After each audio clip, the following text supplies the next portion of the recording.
Kamusta po kayong lahat? Ako po ay papasok ng work. At medyo ulan-ulan na. Hinintay ko ang ating kaibigang si Ruth. Hinatid niya si Adeline sa sa daycare. Kasi today, start na open na ng daycare.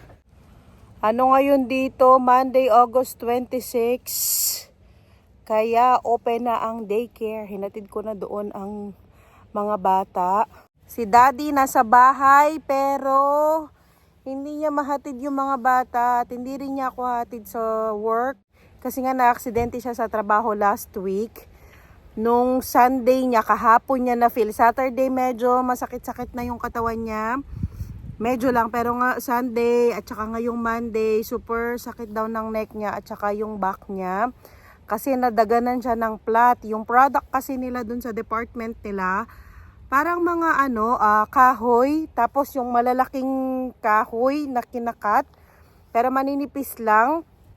Na siya, natambunan sa Kapampangan. Tapos kinuha lang siya sa baba ng mga plat na yun kasi nga natapon sa kanya lahat. Parang kumukuha lang siya ng isang piraso tapos na slide. Yung kasama niya kasi nagpatulong siya. Tapos yung kasama niya hindi hinawakan ng maayos kaya nahulog lahat sa kanya. Kaya ngayon medyo masakit ang neck niya. So hindi siya pumasok today. Pero tayo syempre kailangan nating pumasok. Ngayon?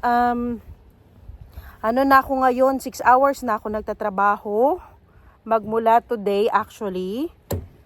6 na oras na. Bali 3 ng hapon hanggang 9 ng gabi. Asa na kaya ang Ruth? Wala pa man siya dito. Dito kasi kami nagkikita. Itong daan na ito malapit sa both of us. Kaya dito lang kami. Kaya dito ko siya hintayin. Maulan-ulan pa man din today. Pero hindi naman ganun kalakas. Ayan, tumila na. Wala pa rin ang ating sisteret. Nasaan na? Dito yun siya lalabas eh. Tingnan nyo naman gano'n ka-unpredictable ang weather dito. Umaraw na naman oh. Parang kalabas ko lang sa bahay. Umuulan, umaambon. Ngayon umaraw na. Wala pa man akong 15 minutes dito naghihintay. Iba na naman ang weather. Kakaiba talaga. Anyway, ganyan naman talaga ang weather dito. Paiba-iba talaga. Makita mo sa cellphone mo. Nakalagay, maaraw, tas mamayang konti, mga 5 minutes lang, mag-iba-iba na naman. Tapos usually kapag April, ay naku, asahan mo yan. Sa isang araw, may snow, may ulan, may araw, windy. Ayan na, Pinay double Dutch. Let's go na. Nasa work na tayo, guys. Lily, when it's in front of camera, it's not clear. Uy. No, but look at my arm on the camera. I'm okay that it looks like that in real life, but I'm not okay seeing it myself. That's enough if you Don't see look. my big Don't arm. look I at don't it. have to see my arm. Don't look at it. What is that? That is so cute. I thought it was so cute, and I really liked it. Oh, you use it. You use it for Zoe's nail polish. You have a lot of nail polish. Oh, thank So I you. thought it was so cute, but I was like, I can buy it for myself, right? And then I was like, I can buy it for Thank you, Lily. I have something for you as well. Oh, sorry. I have something for you as well, Lily. Wait a minute. Kaping mainit. It's not food. It's not food. Ay, puta. Sorry. That's Ta-da! It's for your coffee. You're welcome. It's Christmas. Hala, nainggit pa itong isa. Wala daw sa kanya. Thank you, Lily. It's so cute. Binigyan niya ng si Zoe. This is for her nail polish. You liked it? I'm gonna go.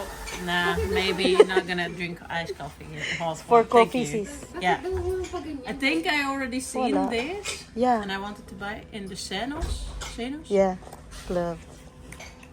Thank you. You're welcome. Thank you, Lily. Exchange gift kami, guys. Secret Santa. How did you know? How did you know that I have something for you and then you brought something for me? Yeah, Not the for me, for power. Zoe. And Meron na naman siya, guys. Ang dami niyang paandar. What is that? Super spicy. Yee! And I bought chocolates just in case. Okay, we're gonna survive. I mean, yeah. Magano kami mamaya. Spicy noodle challenge. Sama ka sis. I mean,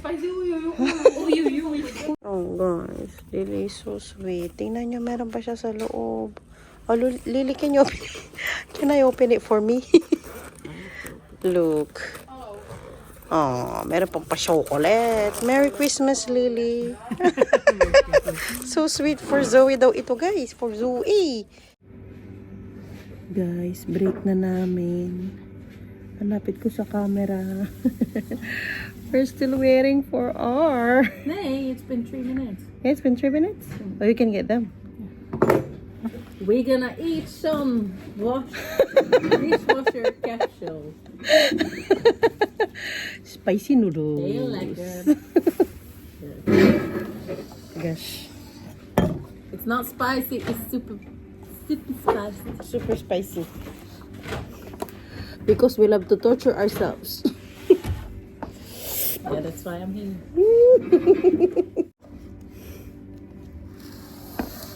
Look at that. It's super red. Orange. You go first. Yeah, but wait. I want the spoon. Ta-dam. This will be our dinner.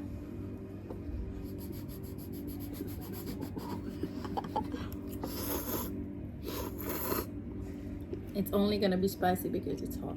Mmm.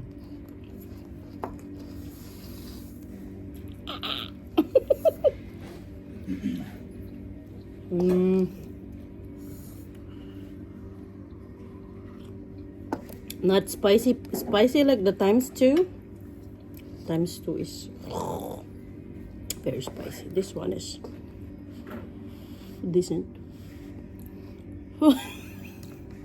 What happened, Lily? More. What more? More. It's okay, I guess. It's not spicy, but it's hot. It's hot. I mean, it is spicy. Huh? But it's like hot. Like It is uneatable hot. hot. Like smoky. Mm.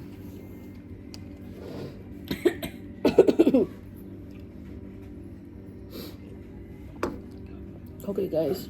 I think I'm not gonna finish this vlog with my mouth still normal. You like it?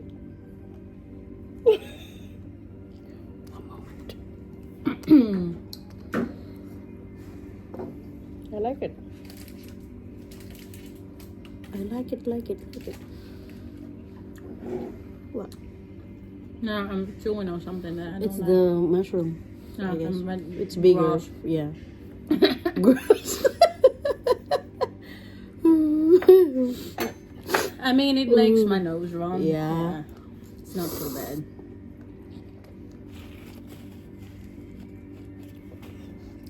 I mean, it's just, it's okay, but it's hard to Okay, eat it's- because it's so hot. Yeah. How you call? Yeah, not the spicy hot, but just warm. Let's let it cool. Because I Yeah. guess when it's a little bit cooler, it's not liquor anymore. Okay, we tried it. Lily, how's your tongue with the spiciness? Bea? No. No. Bea. Guys, dito tayo. Dito tayo kasi may bago kaming kantin ngayon dito sa taas. Panik ko kayo. Kantin daw pa namin ito. Pero hindi kami pumapanhik. Dati kasi office ito. Ngayon gagawin na daw nilang kantin namin.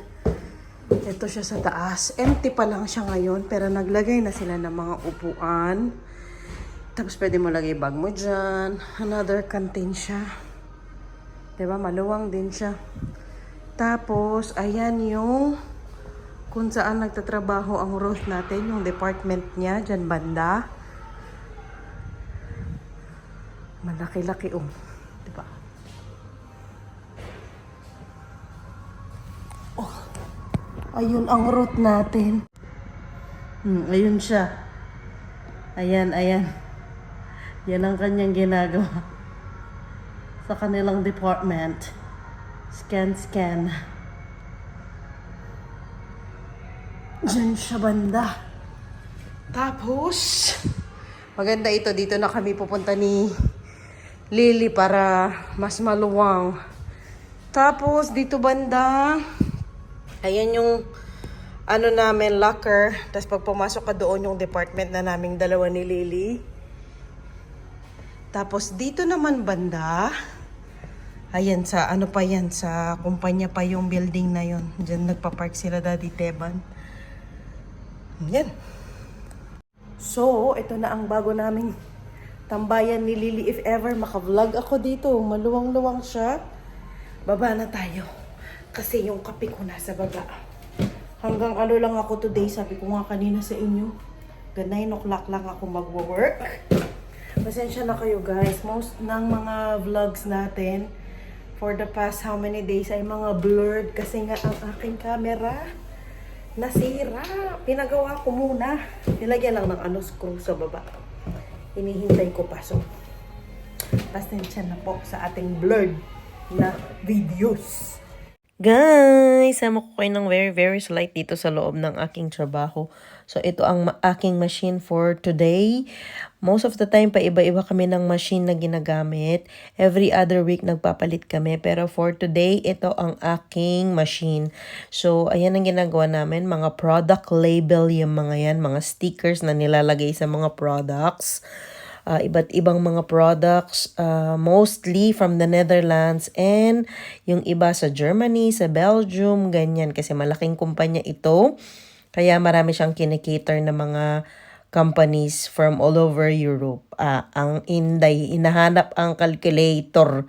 Ayun, nakita na. Kasi ang hirap guys magmanual. Kaya bobo tayo sa math. Kailangan may calculator tayo pa, compute pa ang Inday dyan.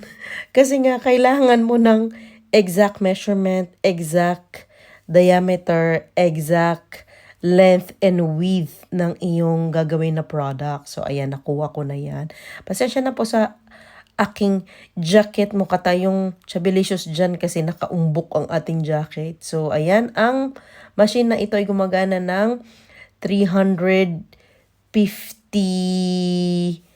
ano ba yung bilis niya per hour. Ayan, na-amaze naman ako sa aking sarili. Basta 350 kilometers per hour, parang ganyan, hindi ko sure. Basta mabilis siya, tingnan nyo man. Ayan, oo, 'di ba? So, depende din sa length ng products yan. Meron mga iba 10 meters lang, meron mga 300 meters, ganyan. So, depende sa haba ng products ang pindutin mo dyan sa computer na yan. I'm so glad dito sa machine na ito kasi nga mas gusto ko siya kasi nga dalawa yung monitor niya. May monitor siya dyan sa unahan kung saan mayroon ka parang controller. Tapos dun sa right side kung saan ako nag-cut, meron din siyang monitor doon. So, hindi ako pabalik-balik. So, ayan na yung finished product ko. Yung mga oras na yan. And then, sometimes, super bigat ng binubuhat. Ayan, kagaya niyan, bago ko na namang i-roll yan. Almost, 20 kilos, 19.5 kilos siya. So, ilalagay ko yan, panibagong rolyo naman. Nandito si Lily. Sinamahan ako, tinulungan ako actually. Yan na yung mga nagawa kong stickers kanina. So, ang ginagawa niya, pinapack Uwi na niya tayo, guys. Bye, para ready na for delivery. Bye, Lily! Octopus! Bye! Tapos na ang ating duty, mga Jo. Asa na ba ang ating susi? Yes! At syempre, kahit pagod tayo sa manual labor, sa manual na work, kailangan pa rin natin mag-bike pa uwi. Kasi hindi na ba yung ilaw ko?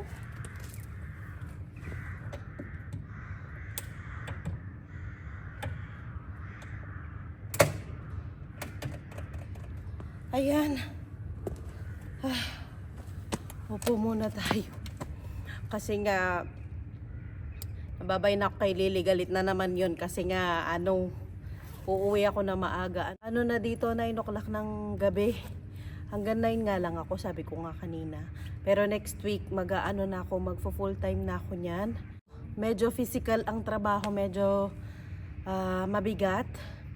Lalo na kapag gagawa ka yung sa loob nung pinakita ko sa inyo. Para kasi yung tape.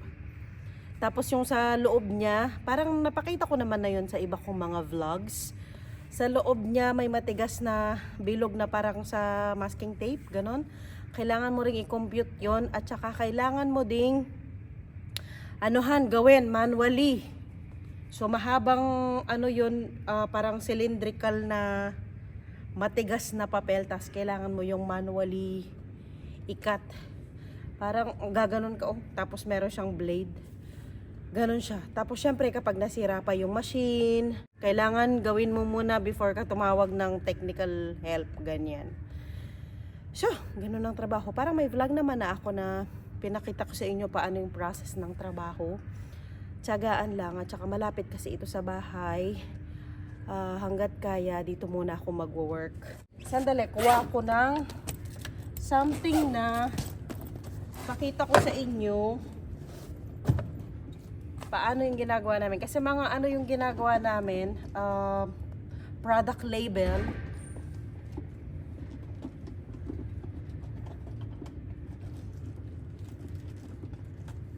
Bigyan ko kayo ng sample. Puro mga stickers lahat yon yung sa machine ko ngayon. Pero pag minsan, doon ako sa nagpiprint ng mga menu, ganyan, calling card, mga ganon. Pero sa ngayong week na ito, doon ako sa machine na product label. Parang ganito, for example, ayan yung label ng kating ko. Ito yung sticker ng kating ko na yan, yung nila dinikit dito. Ganon yung mga kinakat ko, pang products. Kasi pag individual ka lang, hindi ka nga pwedeng mag-order dito sa work kasi nga dapat mayroon kang kumpanya. Doon ka pa lang pwedeng mag-order dito. Ayan, so ganyan siya. Tapos iba-ibang products, meron pang mga skincare, yung mga, basta lahat ng ini-stick sa products. Ayun, so ganun ang sa trabaho mo. Muna ako dito sa labas kasi maganda ang temperature. Hindi ka guys sa loob, sobrang warm kanina. Kasi pag warm, sa bagay, may aircon naman sila sa loob. Pero kapag kasi sa machine ka, medyo mainit yung ng machine, yung singaw, parang ganon. At saka kasi doon sa department namin, puro mga papel. So, kailangan controlled ang temperature. Kasi pag hindi controlled ang temperature, yung mga papel, magmo-molds, magmo-moist, ganyan. So, mahirapan sila mag-print. Para po sa mga bago sa aming channel, dito po ako nag-work sa para siyang malaking printing company. So, nagpe-print siya sa lahat ng mga materials. For example, sa aking department, sa yung piniprint namin sa papel. Meron din sa Kila Ruth, yung si Pinay Double Dutch, yung ginagawa nila, nagpe-print sa mga banners, sa mga tarpaulin, ganyan yung department niya. Meron din department na nagpe-print sa tela. Tapos yung department ni Daddy Teba, nagpe-print sila sa mga parang maninipis na kahoy na parang maninipis na mga parang kahoy na ganyan. Meron din nagpe-print sa tiles, ganyan. Basta malaking kumpanya siya na printing company. Bike muna tayo at nang makauwi na. Tulog na rin naman yung mga bata niyan. So si Daddy Teba na lang yung madadatnan kong gising. Let's go! Juwi na tayo. Grabe ang mga ibon. Parang may darating na sa kuda, wag naman sana. Kasi sila. Hindi ko alam, baka nagmamigrate lang sila. Maingay din sila, no? Ayan, ang dami. Pauwi pa lang tayo nga. Uy.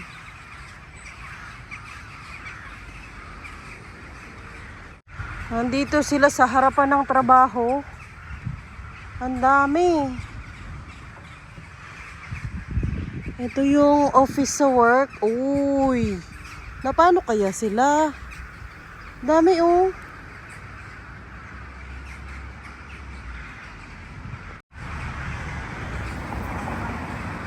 Baka nag-ano sila, no? Nagmamigrate.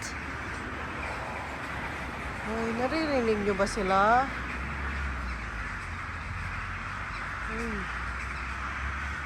Katakot naman. Takot tuloy ako.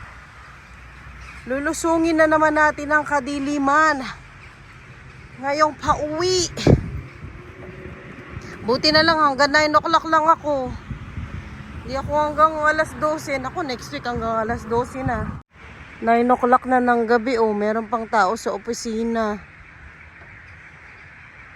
Ayan na ang opisina sa trabaho. Ito, ano na ito, production na.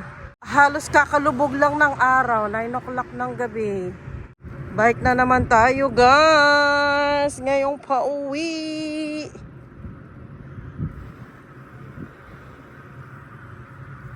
Na paano kaya yung mga ibon dun kanina? Doon pa rin sila, oh.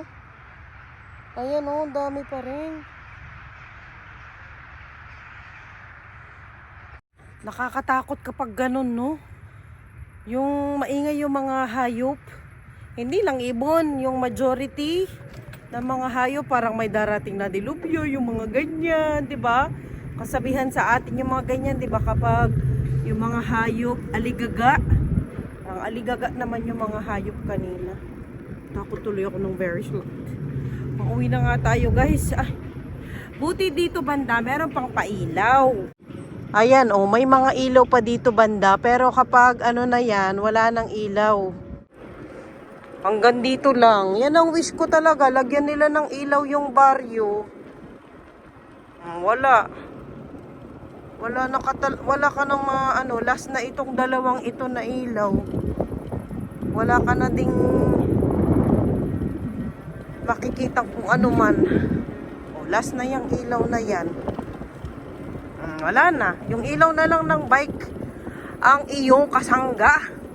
Mabuti na lang maliwanag itong ilaw ng bike ko, guys. Oh. Kukunin na pala ito ngayong Sabado.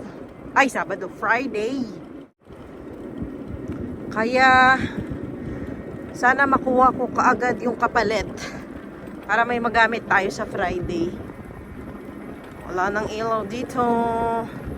Mas madilim pa ito pag ano na, alas 12. Pag alas 12 na kami umuwi ni Ruth Ann.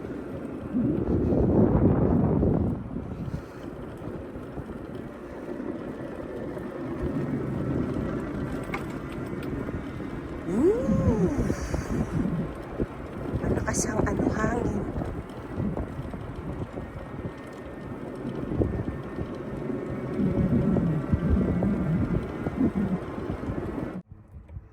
Halos kakalubog nga lang ng araw, kaya medyo orangey pa dun sa area na yun, oh. Pero ang ganda naman, meron namang dumadaang mga sasakyan dito. Pero kapag ano na, yung alas 12 kami nga umuwi ni Ruth, wala nang dumadaan dito. Kami na lang dalawa. So, wakas at nasa bahay na tayo. Ano na dito, 9:25 ng gabi. Ganyan ang ano ko. Usually yung bike time from 20 minutes to 25 minutes. Ganyan. Makarating na ako dito sa bahay. Bigyan ko pa kayo ng sample dun sa trabaho. Ganito siya. Yung product label, kunwari itong Dato Puti. Ayan, itong sticker na ito ng Dato Puti. This one. Yung dikit nila na label. Ayan, ganyan ang mga ginagawa namin doon sa department ko. Tapos, yung sa Toyo din, ito. Yung sticker na to. Ayan. Ano kasi ito, iba-ibang material. Meron yung papel na to gawing waterproof, yung mailalagay dyan. Meron mga papel na nilalagay ng yung parang yung tawag nila dito, varnish, ganyan. Basta, depende pa yun sa, yung machine ko kanina, depende yun sa anong type ng papel. Ganun ang ano mo, parang may langaw. Hindi.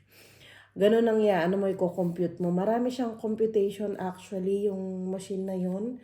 Sanayan lang talaga. Kaya, kailangan din medyo, mabilis magtrabaho kasi nga, marami kaming minimit na deadline.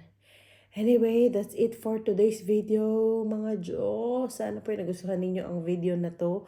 Kung nagustuhan po ninyo, please don't forget to like, share, and subscribe po sa aming channel at sa aming Facebook page po, Zonina's World Vlog. See you all next time, mga Jo. Bye!